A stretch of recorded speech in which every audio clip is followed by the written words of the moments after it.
حدیث مبارکہ حضرت ابو امامہ باہلی رضی اللہ عنہ سے روایت ہے کہ میں نے رسول اللہ صلی اللہ علیہ وسلم سے سنا،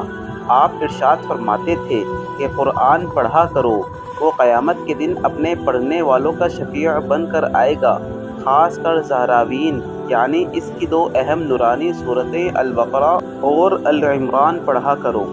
وہ قیامت کے دن اپنے پڑھنے والوں کو اپنے سائے میں لیے اس طرح آئے گی جیسا کہ وہ ابر کے ٹکڑے ہیں،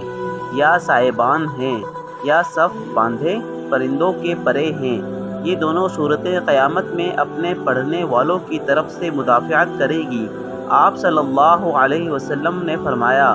پڑھا کرو سورہ بقرہ، کیونکہ اس کو حاصل کرنا بڑی برکت والی بات ہے، اور اس کو چھوڑنا بڑی حسرت و ندامت کی بات ہے، اور اہل بطالت اس کی طاقت نہیں رکھتے۔